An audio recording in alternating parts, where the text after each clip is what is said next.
Goedenavond, dit is Zeeland Nu. We praten je in de komende minuten bij over het laatste Zeeuwse nieuws.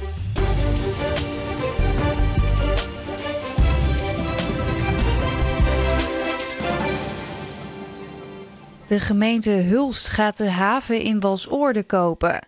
Jarenlang was het onduidelijk wat er met de haven zou gaan gebeuren, omdat de eigenaar, het Rijk, van de haven af wilde. Bovendien is er behoorlijk wat achterstallig onderhoud aan de haven.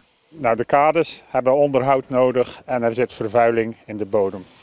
Aanvankelijk was het dus geen aantrekkelijk object om te kopen. Dus eigenlijk zei Hulst tot de vorige verkiezingen ook van, wij zien daar ook geen taak van voor de Hulst in. Maar de gemeenteraad heeft gisteravond toch unaniem anders besloten. De haven blijft in Walsoorde en wordt opgeknapt, zodat er de komende 20 jaar gebruik van kan worden gemaakt. Kosten? En we denken dat dat nu voor ongeveer 2,5 miljoen moet kunnen. Ja, 2,5 miljoen euro voor de haven hier in Walsoorde. Dan moet dat toch betekenen dat deze haven belangrijk is voor Hulst? Ja, dat is natuurlijk de afweging geweest. Van vinden we hem belangrijk genoeg? Vinden we die werkgelegenheid,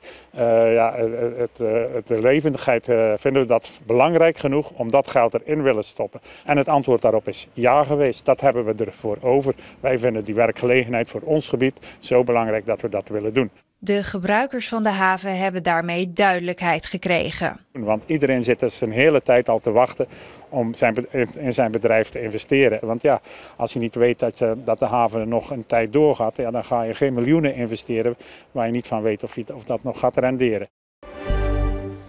Oh kijk, een gamma-uiltje. Het gaat slecht met de vlinders in Zeeland. Het aantal vlinders is in de afgelopen 30 jaar gehalveerd. En soorten komen op steeds minder plekken voor. En nog een koolwitje. In Zeeland gaat het ook achteruit. We zien de cijfers radicaal dalen. De Bastion nivere, om één soort te noemen, de Atalanta. Dat is de meest algemene tuinvlinder, die zwarte met die witte en oranje vlekjes. Die is van 200 zoveel exemplaren gekelderd naar 78 of zoiets. Ja. En die heeft gewoon de brandnetel als waardplant. Dus die heeft ruimte zat. Meer dan gehalveerd. Ja. Op 8 plekken in Zeeland zijn daarom speciale veldjes voor vlinders aangelegd. Zoals hier in Overzande. Dit is de raket met heel veel knopjes erin, dus die gaat nog veel meer bloeien als het lekker weer is. Veldjes ingezaaid met typisch Zeeuwse bloemensoorten. Het zijn ook planten die speciaal vlinders aantrekken die hun eitjes afzetten op die planten. Dus het is niet alleen nectar, maar allebei, ook voor de voortplanting. De veldjes bestaan nu 3 jaar en blijken een succes. Een koninginnenpaadje hebben we een keer gezien. Dat was voor ons heel bijzonder, omdat we natuurlijk in de beginjaren nog helemaal niet wisten wat we konden verwachten. Elk klein plekje heeft zijn eigen bijdrage. Hè? Ook al lijkt het niks, ze hebben in ieder geval een nectarbar om te drinken. Een heel bijzondere plek, want eigenlijk tot 1964 was hierachter helemaal niks. Niks? Helemaal niks. Nee, er was een kerkdreef. In Overzande kon je vandaag terug de tijd in met een historische winkelroute. Het winkelaanbod bestaat er nu slechts uit een bakker, een supermarkt en een café. Maar dat was vroeger wel anders. Toen was daar bijvoorbeeld het populaire snoepwinkeltje van Doortje. Iedereen kent het winkeltje van Doortje. Ik niet, want toen ik hier kwam wonen 37 jaar geleden, was het nog niet. Maar Kees die is daar vroeger inderdaad denk ik geregeld geweest. Je was vaste klant? Ik was, vaste klant wil ik niet zeggen, maar ik kwam vaak in het winkeltje van Doortje. De route bezoekt ruim 40 oude winkels en trekt een hoop mensen. Ja, ik denk dat tussen de 500 en 1000 mensen verwachten we toch wel. Overzande bestaat namelijk 700 jaar en dat wordt gevierd met veel oud-inwoners. Tijdens de reunie halen ze herinneringen op over bijvoorbeeld dat oude snoepwinkeltje. Ze verkocht snoepjes en tabak en aanzichtkaarten. En als er kermis geweest was, dan werden er foto's gemaakt. En ja, al die kinderen die kenden Doortje, want ze gingen daar wel eens een snoepje kopen. Welkom bij de Zeeuwse Top 40 van 2024. Meer dan 4000 mensen stemden dit jaar op de Zeeuwse Top 40. En dat resulteerde vandaag in deze top 3. Nummer 3. Hier aan de kust, de Zeeuwse kust. Nummer 2. Over de Schelde. Nummer 1. Het aantal dialectnummers in de lijst groeit, maar toch kwamen de meeste stemmen terecht op Danny Vera. Voor de 6e keer op rij staat Rollercoaster op nummer 1.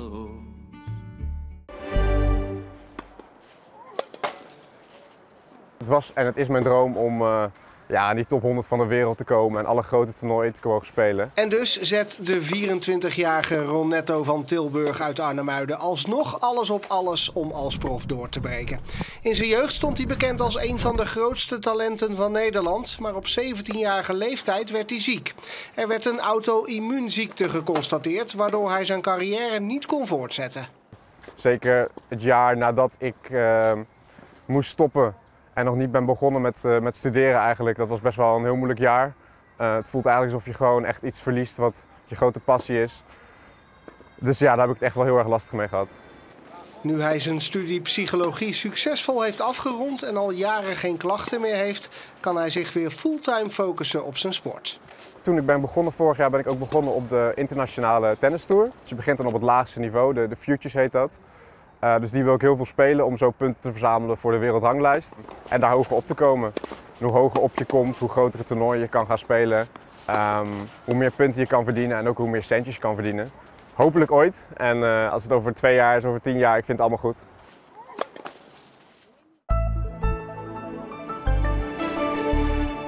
We begonnen vanochtend met vochtig weer, waarbij het nevelig was en lokaal kwam ook dichte mist voor. En het duurde dan ook even voordat die mist helemaal was weggewerkt. Maar toen kregen we uiteindelijk wel een mooie dag met zonnige perioden en daarbij ook wel wat sluierbewolking. Maar het was rustig en daardoor kon de temperatuur oplopen naar 16 tot 19 graden en konden we er even van genieten. Vanavond en vannacht is het ook rustig met een zwakke wind. En een temperatuur die zakt naar 8 tot 10 graden en opklaringen waarbij er opnieuw weer nevel of lokaal mist kan ontstaan. En morgen wordt het ook weer snel weggewerkt en krijgen we een mooie dag met flinke zonnige perioden waarbij er een matige noordoostenwind staat en de temperaturen uitkomen op 18 tot 20 graden en misschien 21 in het oosten van Zeeuws-Vlaanderen. Dit weekend houden we ook zonnige perioden en droog weer. Elke dag wordt het nog even iets warmer, gemiddeld 21 tot 23 graden. En tot zover voor vandaag. Geniet van de avond en graag tot morgen.